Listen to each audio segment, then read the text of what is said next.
Spoiler alert! You've been warned, nothing's off the table. We are going to explore every single inch of the cauldron. And we do mean every inch. You've been warned. It's the Faerie Smut Book Club! Faerie Smut Book Club, oh yeah. Faerie Smut Book Club, oh yeah. Hi, Bianca. We're back, baby. We're so back. And today we're going to be diving into the bonus chapters that go along with A Court of Thorns and Roses. I want to shout out a Tumblr where I found this list. It's at Zenith of Stories, so zenithofstories.tumblr.com. Thank you very much for your work. Yes, thank you for your work Thank to you the for your work. community. Thank you for really, bootstrapping and doing the legwork because I couldn't. It's a bonus chapter that goes with A Court of Mist and Fury. Cassian goes to visit the mortal world to ask Nesta to deliver a letter to the mortal queens.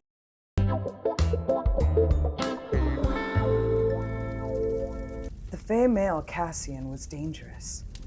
Of course, he was dangerous in the expected ways. Tall, muscled, skilled in weaponry and war. There were those enormous wings and the little fact that he was a deadly Fey warrior who served at the feet of the most powerful High Lord in history. A High Lord her sister was now entangled with, falling in love with if she'd read it right. The High Lord already loved her wildly, that much was clear. But Cassian was dangerous for another reason entirely. Not the handsome face, but those hazel eyes. They had a way of assessing everything and everyone. Standing flush against the mantle, the snapping fire was blazingly hot against her left side as Cassian towered over her, close enough to share air. Nesta counted her breaths, held that gaze, willing him not to see too far, too deep. Better to keep him distracted by the barbed words, the utter dismissal. Or this, the offer he'd thrown her way, the test. No doubt to find another weakness. Was there a way past her defenses in that regard? Play nice. A small smile curved her lips. If I wanted a male pawing at me, Nesta said, refusing to lower her chin, I'd sooner ask one of the hounds. That insufferable smile remained, and Cassian went right for the throat as he said, Have you ever been with a male, Nesta? To lie or tell the truth? Where did the advantage lie? So she merely said, Have you? Cassian snorted, the breath of it caressing her lips. He's so close to her. So close. He always is like, I want her nipples to touch my chest. But it would be more his belly. Yeah, anyway. Cassian snorted, the breath of it caressing her lips. I asked first, sweetheart. He angled his head, that night dark hair sliding over his brow like silk. Unless you prefer females. It was by no means an insult, if she did. But there was taunt enough in it that she placed a brazen hand on his chest. Sculpted muscle lay beneath the tight fighting leathers, the warmth of him leaking into her palm. Fire. He reminded her of fire made flesh. She pushed gently on his chest, her hand somehow seeming smaller against the broadness of his torso. Trained killer. Predator by birth and training. Arrogant by nature. Cassian only straightened as he dared a step closer, forced to do so merely because if he hadn't, her mouth and his would have found themselves with no distance between them at all. Who and what I prefer is none of your concern, she said, nor is, you haven't answered my first question. Or are all these questions a diversion? What's it to you? More questions. A cocky grin. And that easily she found it, the answer she knew could claw at him. Nesta brushed her body against his, barely more than a whisper of a touch, but it still made him stiffen. still made his pupils expand to nearly devour those hazel irises. She crooned, "No, I haven't." The truth. Her hand dug into the leather-covered chest. Why should I have bothered? By the time I came of age, I was surrounded by low-born brutes and bastards. I'd rather use my own hand than sully myself with theirs. Any amusement faded. Me too, girl. I can do bad all on my own. Yeah. Any amusement faded. She could have sworn she heard the arrow of her words strike their target. She'd picked up enough about his upbringing, so she told him the truth, and wrapped it in a bundle of blades designed to slice him if he thought too long for it. No, she had not been with any male, fae or human. Tomas had wanted to, and she, some part of her, had known no future lay with him, knew about his hateful father, and that he did nothing to prevent the man from beating his mother. She had barely let Tomas kiss her, and that day when she had ended it, She swallowed, shutting out the memory of what he'd said and done, the sound of her tearing dress. No, it hadn't gone that far, but the blind terror in those moments he'd tried before. She screamed and clawed her way free, and never told anyone. Something must have shown on her face, in her scent, because his annoyance vanished. No, it shifted into something else, something rage, pure, burning rage. It robbed her of breath, of any sort of sense that she might indeed have the upper hand as he ground out, "Who?" She hated Tomas, hated him enough that she sometimes hoped he'd get run over by a cart, but she wouldn't wish... What a way to go. I hope you get run over by a car. I hope a cart runs you over and all the horses trample you. I always like to say, I hope they get an ingrown toenail that they can't get out. Oh, that is a slow pain. It's a slow burning pain. She hated Tomas, hated him enough that she sometimes hoped he'd get run over by a cart, but she wouldn't wish on anyone the sort of death Cassian's eyes promised. I don't know what you're talking about, she said, and made it to withdraw her hand. He gripped it, faster than she could detect, and pinned it there. His heart was beating at a gallop now, a thunderous, mighty gallop. Dangerous, dangerous, dangerous, this male. If only for the fact that he made her feel so out of control, that she had no idea what he'd do, what she'd do, if he found her vulnerable for even a moment. Oh, he will. He will, and he'll die. He'll almost die multiple times trying to save her. Ugh.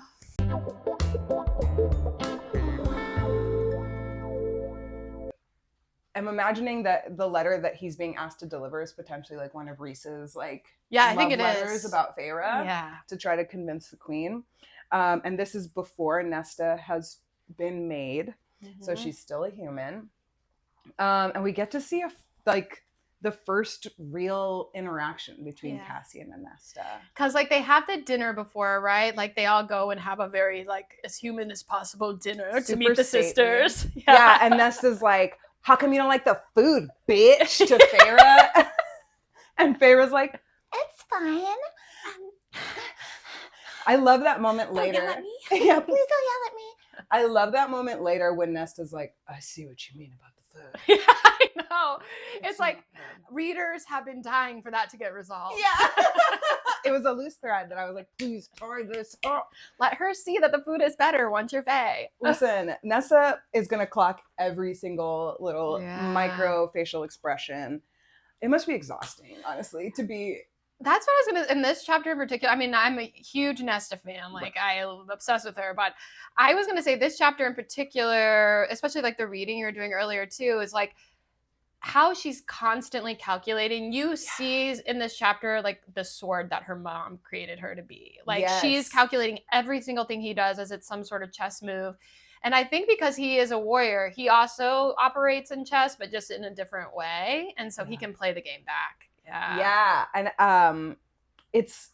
I wonder how that might have changed my first reading of Silver Flames had I already seen this interaction. Right. Because I feel like I remember when I read the series the first time being like, how are they already in love? Like, they barely have interacted at all. Yeah.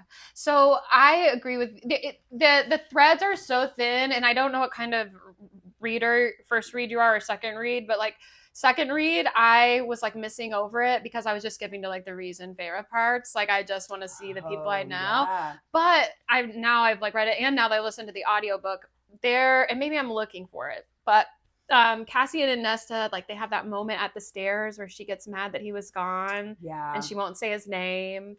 And Feyre has these like one-on-ones with him where she's like, well, you know, like Elaine, I mean, where, you know, like Nesta, blah, blah, blah. She's just tough. She has a hard exterior. Yeah, and that's before the book, the Nesta book. This happens like early on. And yeah.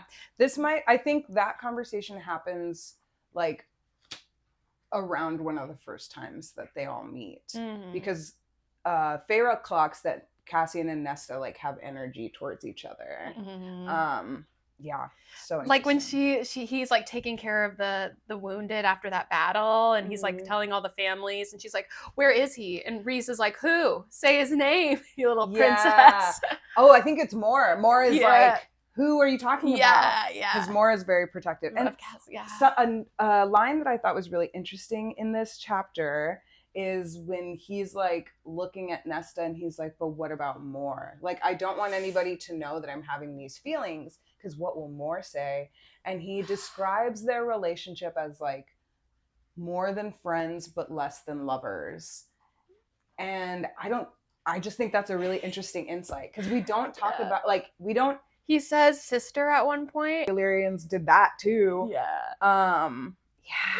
It is really messy and complicated. And I feel like all those years. And he even brings up like, and what about Mor and Azriel? So it does seem like maybe Cassian has been like kind of hanging a lantern for Mor and leaving the door open. And I think you're right too, because there's that scene in the third book where she can tell he's hurt and no one else can tell. Nesta can tell Cassian's hurt. You're injured. And she starts mending him and like looking at his hand, his wrist. And he like can't take his eyes off her, and then Mor enters and he quickly pulls his arm away. I get so pissed every time, because I'm like, why are you treating Nesta like a side piece? I know. Mor has made it so clear. She couldn't have made it more clear that she's not interested in a relationship. And what's so interesting is when you hear Mor's inner thoughts, or like when Mor is talking about it, she's like, oh, that's been over forever. Yeah. And I could see why they cut this chapter, because it does confuse that a lot more. Like, if this was potentially like part of the original book and then they took it out, I kind of see why, because it does muddy the waters a little bit as far as how Cassian feels about Mor. And reaction to the chapter. My initial reaction was like, this is so hot. And I mostly just like that Feyre and Reason do this too, but they use like sex or like flirtation to get their mind off other things. And it's like always a diversion of some kind. And so I like this is a played out diversion. Yeah. She really keeps her wits about her. Like, if Cassian were towering over me, breathing on my neck, I'd be like, talking so that his breath is hitting my lips. Like, that is so close. And they're both lucky that they didn't have hot breath. Oh, yeah. You know? Like, Cassian's eating warrior food. She's eating nasty human food. Like, yeah. In my mind, Cassian's drink is eating like 200 protein a day. He's always got his chicken in his like water bottle. Yeah, he's got blended boiled chicken in his water bottle, and he's like eating handfuls of like brown rice and steamed broccoli. Like, that man sweats protein. It probably doesn't smell great. But they love pheromones. And he definitely takes antihistamine because he's allergic to the spring court. That's right. He has allergies in the spring court. So we know his breath's bad. He has postnasal drip. And listen, I'm a postnasal drip warrior. I have what's called cobblestone throat. A doctor told me that because of how bad my postnasal drip is. People are breaking their ankles and their heels in your throat. In my throat. You know, it's not that gross. Sometimes it's giving you a little halitosis action. Yeah. And that's just a medical issue. Oh yeah, if I had I'd be so rich if every time my husband told me that my breast stank. I'd be so rich.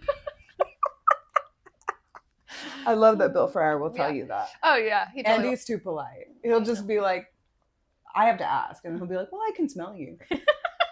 Okay. Yeah, Bill will be like, you should go get a mint. I'm like, okay, I You should. should go get a mint. I'm okay with it. I don't know. That's the kind of, like, that's really has your back. You know Yeah. what I mean? Like, that's the kind of support that we need.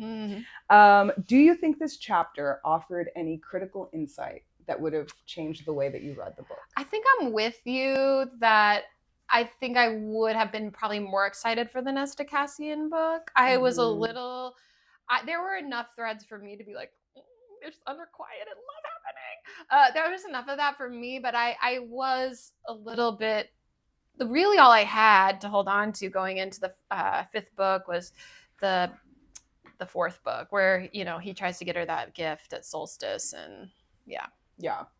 So Oh God! And he throws it into the river. I was so mad at him for throwing it into the river. It's the littlest book. I know. I'm like, you don't throw priceless things away just because your girl gets pissed about it. I hope it was in some sort of box that shows up somewhere else. Me too. And I keep little waiting. fairies need to use it. I keep waiting to for there to be a scene where it comes back. You know, like they can't have just let that. Because it's so painful, that scene. And then Yeah. even when they bring it up again, it does make you feel like, you know, even though you're sorry and maybe you have resolved things in a relationship, like some things you can't take back or change. And that's like one of them. That's one of them. It's really tough. I was thinking too, I've never had a relationship like this when I was reading this, where it's like the heat is in the argument. And that, yeah, I just, the fact that he has his wits about him to be like, oh, she's into me, because it says in this chapter that he couldn't read any pheromones or anything off of her. Like she was able to keep her like heart from pounding. And Yeah, well, something that I think Nesta has always been very good at building walls. So like any trait that you have as a human is only going to be that much more exacerbated or heightened as once you're made. So I think she's always just been very good at building very careful walls and being having a very good poker face so that they can't ever tell what's going on with her. And it is really interesting that he can't scent her really. And I also, what changed my point of view a little bit too is like how this opens where like Cassian is so good with the ladies. Yeah. He doesn't give me good with the ladies energy. I mean, he's hot, sure. And it's contradicted later when he's like, oh, Feyre, you look stately, or like he can't just tell her she looks pretty when she's like, I think, what does he say? He's like, you look official. And she's like, the fuck? So that's not reading as good with the ladies to me. Cassian's not allowed to go up to the house anymore. And they kind of leave it as like a throwaway, and they I think Azriel has to go after that. So it does give you okay, here's why Cassian can't go to the house anymore, because he flirted too hard with Nesta. And she was like, nah. Yeah, she kneed him in the balls. Yeah. I love the double attempt that she knew that even though he thwarted her the first time, she was like, I will win. Yeah, all you males are the same. You're all the same. Yeah. And I love that he's obsessed with her rack from the rip. Oh, from the go. He's like, she turned to the side in that very modest gown, and I still saw those titties. I don't think about him much. Yeah. What a rogue. What a rogue. The dating bond thing is so weird because it's like they swing so hard immediately, you know? So if Cassian weren't her mate, that would be wild behavior. You know? Yes, that's right. That's the thing. When I think about these interactions, I'm like, okay, but what if they weren't destined to be together? This would be insane behavior. Yes, if a guy were came over to my house and was like, are you a virgin or what? I know. I'd be like, excuse you? Yeah, don't come back. Send the creepy shadow guy next Again, time. an example of how he's not good with women. Yeah. That's his, I'm going to throw her off her guard and ask her if she's a virgin. And I'm like, you're 500 years old. Yeah, you fucking creep. Yeah. What would it matter? Yeah. Yeah. Ugh. So Fun chapter. It's a fun chapter. Fun chapter. Okay, so moving forward. Okay. We have Feyre's perspective in A Court of Silver Flames. Yes. So this is after Feyre and Rhys tell Elaine and Nesta about the baby. So in this chapter, Feyre reveals that Elaine had guessed it already. Yeah. Which is interesting. Mhm. Another kind of thing about Elaine just knowing things, or Elaine being observant to the point that she can like predict the future. Yeah, initial reactions. Ooh, I love it. Thanks. Initial love it. They have tons of pregnancy sex. Yeah, that she had to be like, she had to go to Magia the healer and be like, is this normal? Because I'm chafed to hell down there. Okay? Like they've had to leave their jobs to like go home and have sex really quick. She's like, meet me at the house. I know. I think it's so. I love that. Having never been pregnant myself, I don't know. Maybe that's a thing. Maybe your Maybe. hormones go crazy. I do remember that being a plot line in Friends when Jennifer Aniston is pregnant and Ross. No, Phoebe. Lisa Kudrow's like, I've got just the thing, and brings out like a cutout of Mike Tyson. She's like, you're gonna need this. So maybe there's something to that. Having never carried life within me myself, I don't know. Maybe I'll be insatiable. When does this chapter fall? So this chapter, That's what I don't see know. if there's like a more specific note about when it is. It just says it's after Feyre and Rhys tell her sisters. So it's like Okay. like maybe halfway through the book. The only reason why I ask is because there's one line in the chapter that's like, she's trying to figure out why everyone's saying Rhys is in a bad mood, and he's been really, because she's like, every time he looks at me, it's just like with so much love and affection. Like he's so happy. And I'm like, does he know about the wings already? Yes. Okay, that's what I want. That's 100% it. So she's calling out like, your bros said that you're being weird, and I don't see it, but what's going on? And she's like, I'm not gonna press him because he'll tell me when he's ready, and he's having sex with me right now, and we're boning down like crazy, so I'm not even worried about it. And I think that's a huge red flag. Like he's doing the double, he's doing masks, and it's like the sex is the distraction again, you know, and which is like an icky manipulation in a relationship, to be like, I'll just distract you with sex. Yeah. And it's from something that directly affects her well-being. Yeah. I mean, that whole thing with the, and like, was Yeah, foreshadowed happening. Yeah. Like, how do you feel about that he hides that from her? I think it's horrible. Yeah. Because it just has no trust in her to be able to hear that news, but also stay positive. So that, like, that's what she wants. Like, it just is no faith that she'll be able to handle it. And that's sort of been her whole thing. It's like, and we're finally to this moment where she's high lady. She's got it all. Yeah. Still, no one. They're like, we have to protect her. She can't handle it. Her. I'm like, I think she's handling like you and everyone pretty well. She's doing all right. Yeah. Yeah. So a fan theory that I saw that was kind of birthed of this chapter, or, you know, this chapter was kind of used as proof, was that there's a theory that Elaine might have been pregnant when she went into the cauldron, because we find out that she and Grayson had sex like a month before they changed.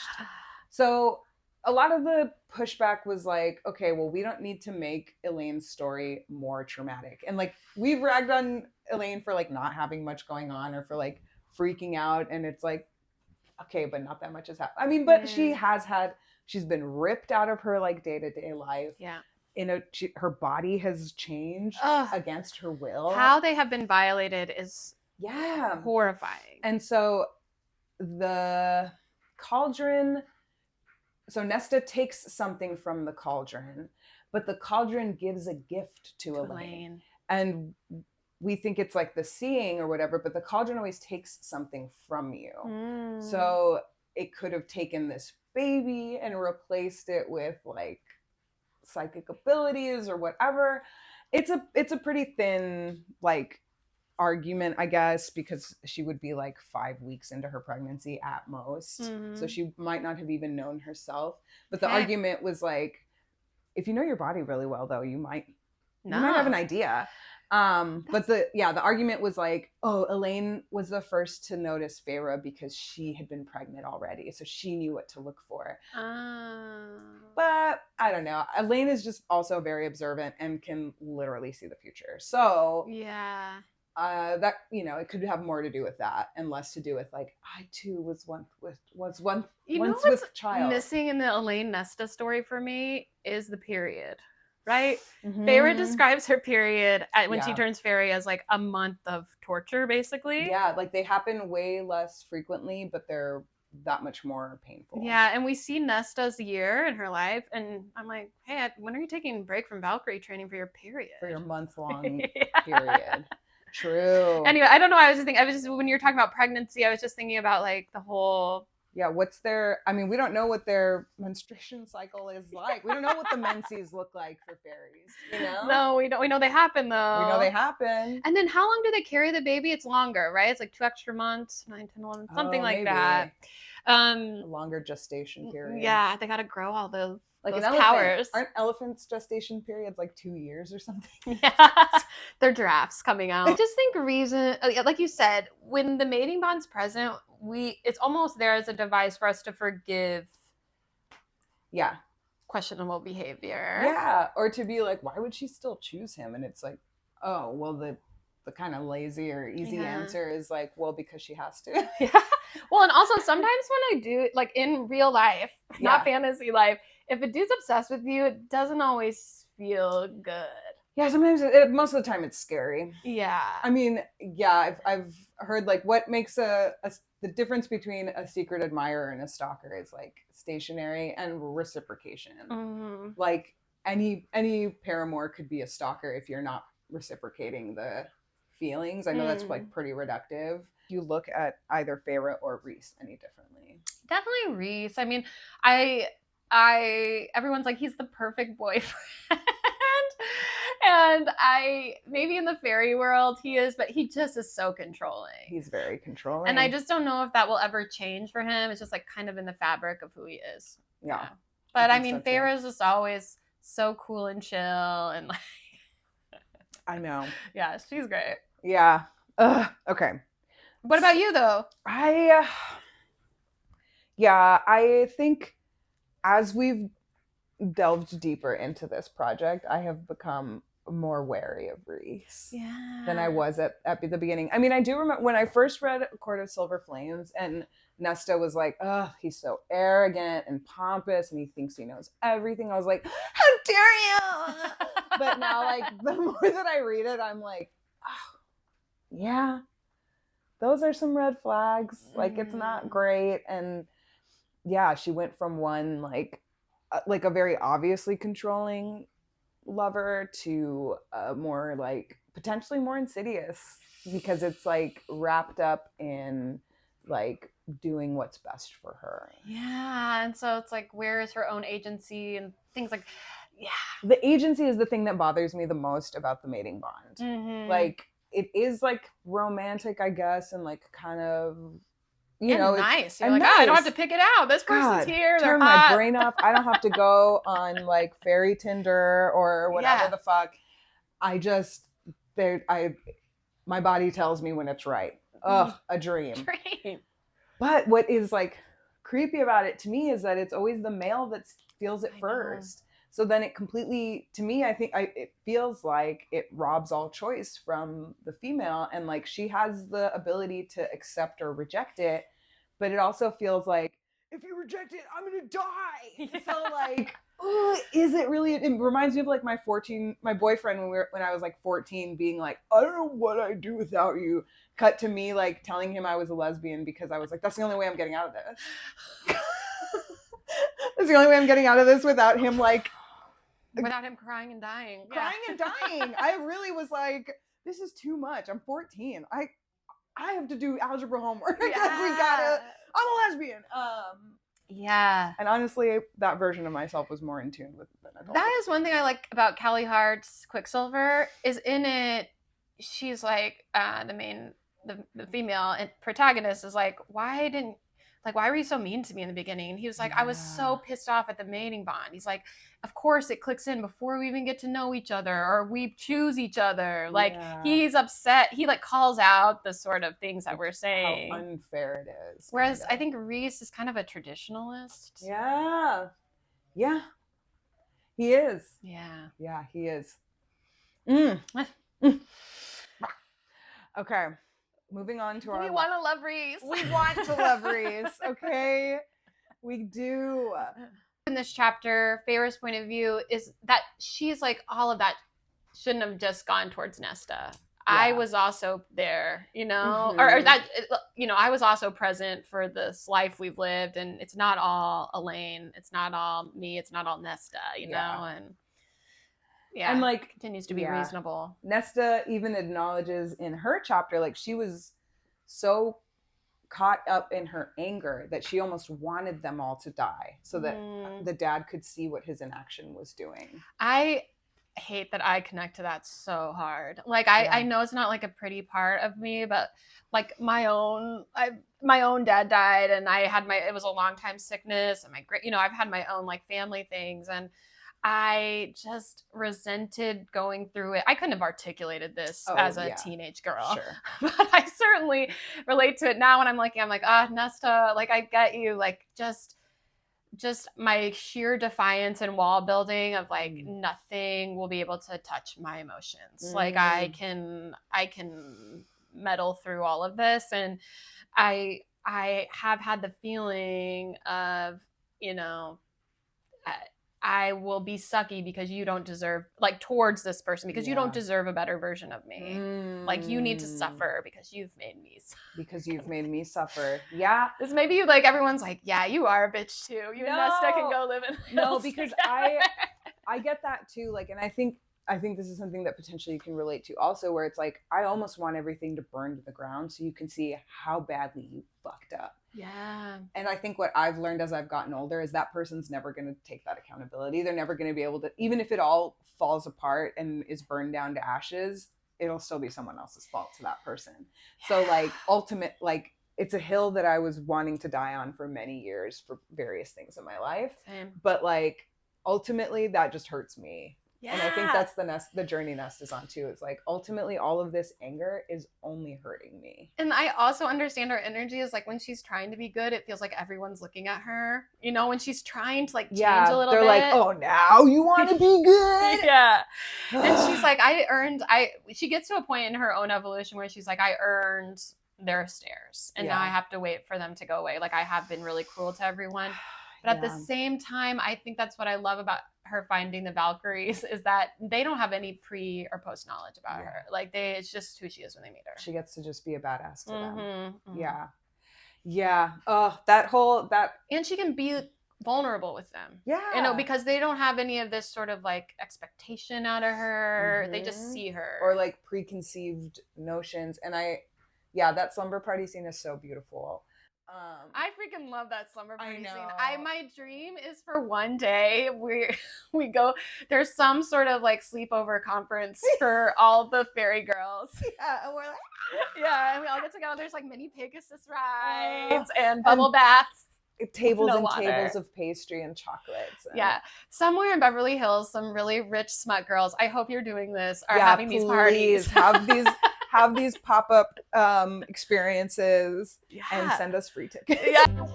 So moving on to this last chapter, Azriel's POV after the Winter Solstice celebration in a court of silver flames. Azriel is wandering the halls, unable to sleep. So to set this scene up, this is after they have their big Winter Solstice celebration. Nesta has been having stuck in a PTSD situation, hearing the crack of the fire because it's reminding her of her dad's neck snapping. Right. I thought this was maybe this is the one where she's trying already. This is where her and Cassian start. Yeah. That's the night they get together. Yeah. Okay. Yeah. So, but still, I think she's still having the neck snapping. She's still because that is still part of her experience at the solstice party. She's trying so hard to be present and to like do the thing of like, okay, I'm here, I'm trying. She talks to Az. She sees him by the door. Right. She starts up some conversation with him. She's still like, I didn't get any of you hoes a gift.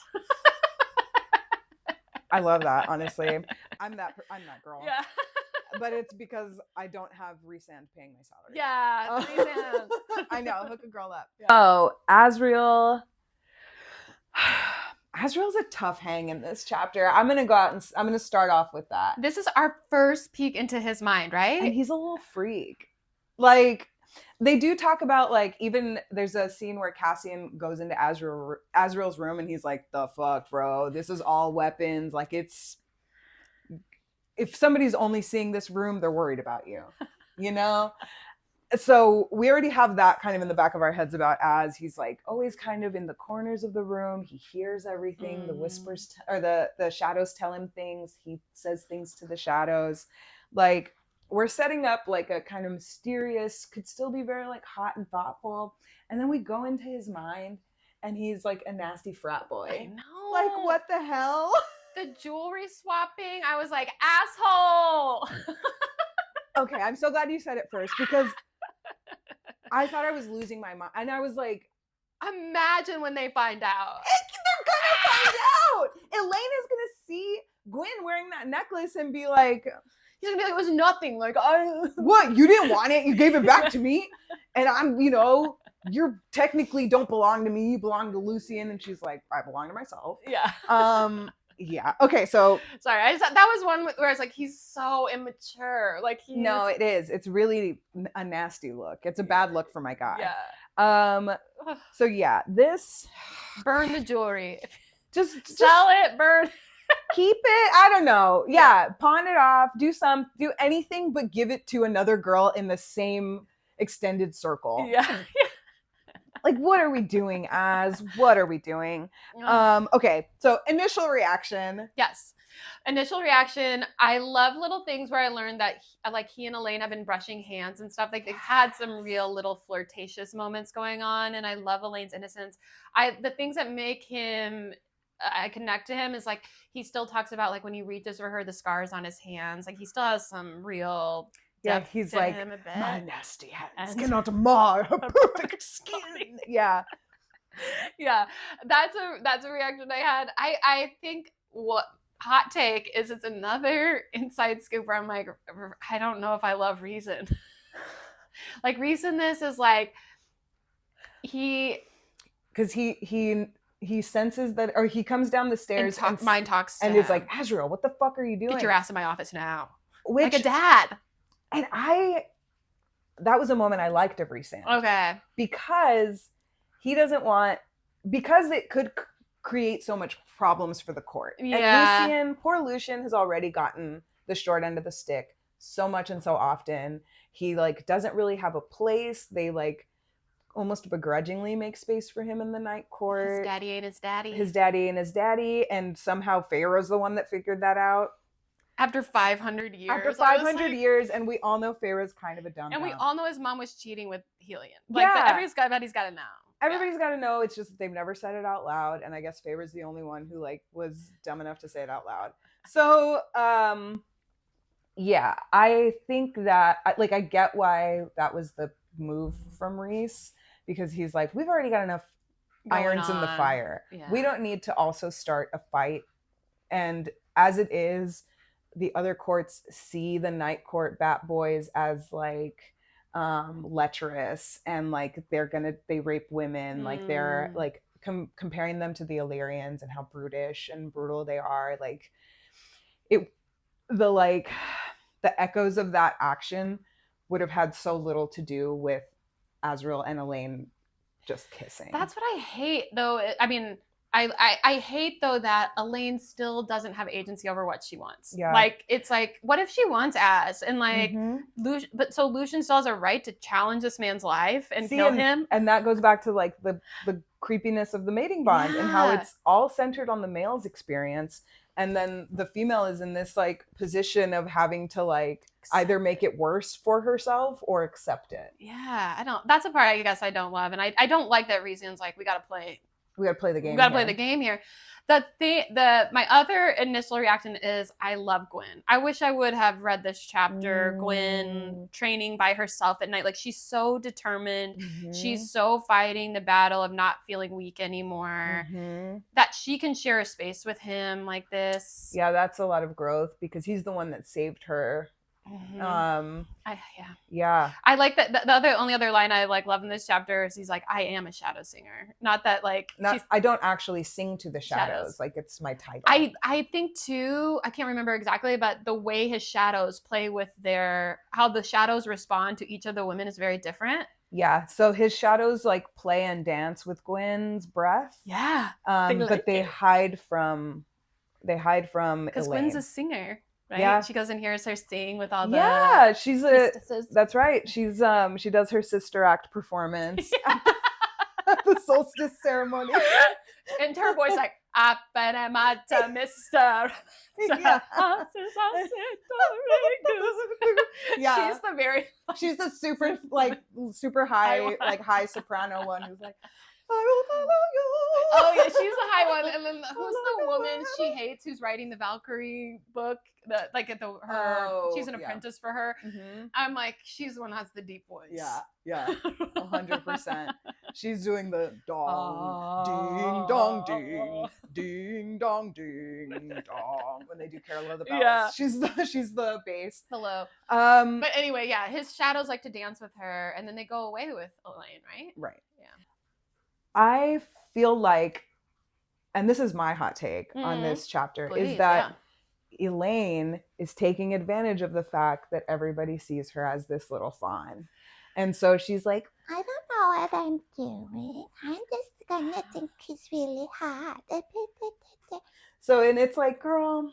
That's what I wonder if a betrayal might be coming. From Elaine. Elaine, we don't know really much about her. We don't know her inner world, yeah. We don't know her inner world. We don't know what she knows and is hiding because she's clearly can sense things. And I still go back to the fact that even though Nesta did, cut the head off fully of the King of Hybern, she's the one that she struck the first blow and she found it and she knew what was happening, right? Like her instincts led her there. So something's going on. That's why I'm like, she has a lot more agency than she is owning up to. How do I agree with? And that frustrates me because, and maybe it's because I've been that girl before where I'm like, what? And it's like you're doing the most annoying thing in the planet, being like, I don't know what I'm doing.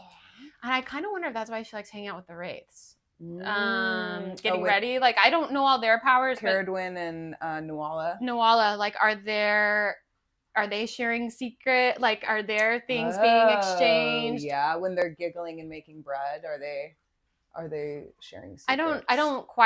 I'm not quite convinced everything about her's innocent yet. No, it's absolutely not. And I think that's exactly like what we're seeing in this scene is, well, I know I'm technically mated to Lucian, but I like don't know him really. And Azriel is like really quiet and I like that. And she's also like Azriel, like a lot, like falls hard and deep fast. It feels like Az like has had this for forever, and that's not real. Yeah, that's the thing. It, like hard and fast, but with no loyalty. Yeah, because he turns around and gives this gift that was supposedly so thoughtful to Elaine, and then it's like so easy for him to hand it to somebody else. Yeah, so easy. And same with like more to Elaine to Gwen. And then I wonder if it's a girl's girl or not. I don't know. Like, I don't think she is. I'm like, will she and Gwen like go head to head? Like, I don't know. I'm really interested to see what the reveal will be, if there's a reveal of, because this necklace almost doesn't exist if you don't have the bonus chapter. Like, so if you're just reading the narrative, and I feel like Sarah J. Maas has said, like, the bonus chapters are not going to be anything that's critical to the plot. But, I mean, it would be very interesting to see Elaine clock the necklace on Gwen's neck and whether she does anything or says anything about it. I know. Or if she's just like, well, it could be a common trinket, like... So I don't know. It'd be interesting to see that play out, but it's not like part of the Germain story. It's a, bonus info. So we'll see. But I think it would be very compelling. Nice. Thanks for listening to this week's episode of Faerie Smut Book Club. As always, a special thank you to Improv Asylum and Asylum Productions for their support, Kayla Hutchins for music, and executive producer Bo Segrist from Modern Exhibits. You can like, follow, and share clips from this episode on our Instagram and TikTok at Faerie Smut Book Club. You can also email us your thoughts and theories over at Faerie Smut Book Club Podcast at gmail.com. Bye, Bianca. Bye, Steph.